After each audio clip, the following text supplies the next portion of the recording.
I saw a couple of these comments, and it really does break my heart, because you try to warn people about heaven and hell and basically let people know that heaven is real and hellfire is real, and they look for all kinds of excuse not to believe you. When I came out of Nollywood, by the grace of God, there was a lot of things the Lord was doing in my life that I didn't fully understand at that point. I remembered I was in Abuja, and I cut off everybody. I mean, I got a new phone line. This means that anybody that owed me money or any kind of resources that could come in from Nollywood stopped right away. I remember one of the marketers, because I'm also a producer, I make my own movies, so I get royalty and payment for the movies. And I remember one of the marketers reached out to me through my family member and paid me some money. And I didn't really want to use that money, so I put it at the church offering in the church in Abuja. And I remember my sister saying, like, oh my goodness, do you want us to starve to death? The Lord was leading me in ways that at that point I didn't know they were in the Bible, because I didn't know the Bible very well then. When I came back to Houston, when I came back to US and I was in Houston, all of a sudden it started disturbing me, my conscience, my heart. It just basically started bothering my thoughts. I believe the Lord impressed me on my mind to throw away the masters for the movies. As a producer and an executive producer, and also as someone who owned her own production company, I had a lot of my own movie that I could sell at any time and make money. And I remember the Lord impressing it in my heart to throw away those hard drives. Hard drives contain all the movies I've ever shot. That means at any point anybody wants a right to the movie, I can get them from the hard drive and send them the master copy. And the Lord started impressing it in my heart to throw it away. It didn't make much sense at that point to me. In fact, I actually thought I was losing it.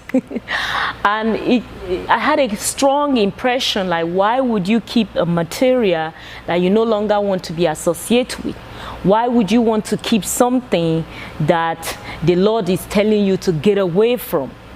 So I was in Houston. I remember that day, I was just contemplating, I was thinking, I was like, what is wrong with me? Do you mean I have to throw away the master to all my movies? If I throw this hard drive away, there was no other access to any of my movie except online.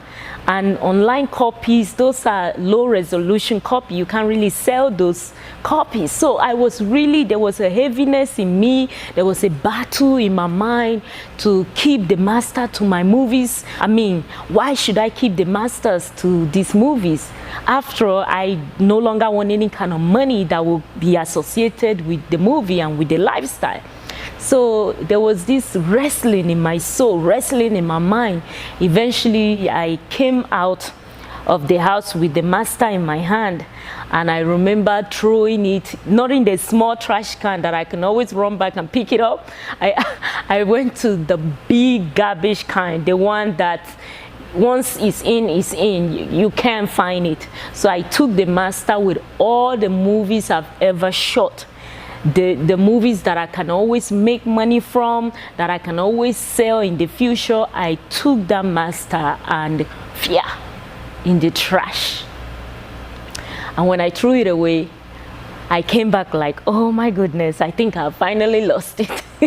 Because at that point, I didn't know what the Lord was doing, but I just knew that I'm supposed to throw it away, that I'm not supposed to sell these movies anymore or make any kind of money from it anymore, because it's a lifestyle that God is calling me out of. It was later on in my Christian walk, as I understood the Bible more and read my Bible more, that I realized that in the book of Acts, that those who used to practice things like witchcraft and idol worshiping, that once they gave their life to Christ, they brought their books, they brought their witchcraft material, whatever it was that was in their possession that was ungodly, they brought it and they burnt it. And I remember the book of Acts saying that the total of those sum of books were worth a lot of money.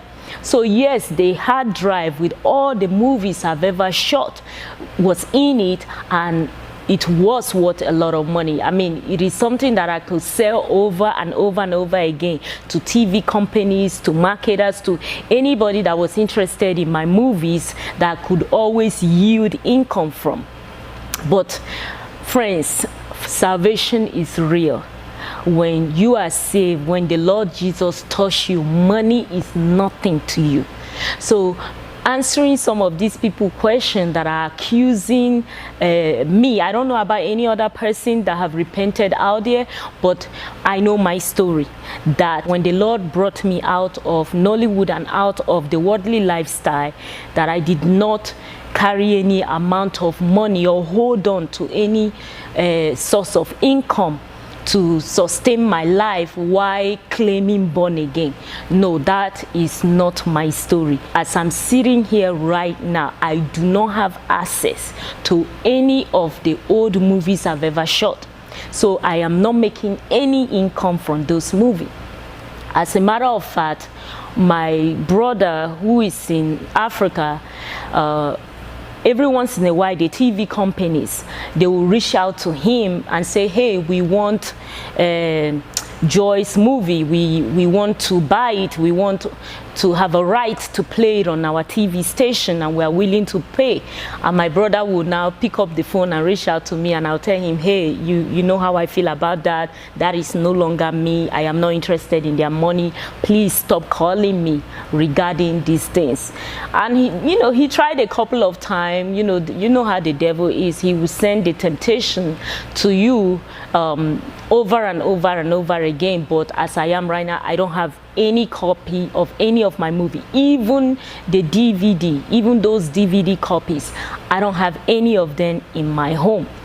So that answered the question of, oh, these people, they make all the bad money in their old lifestyle. They are still using the bad money and they are claiming to be born again. In my case, I would say that is not true.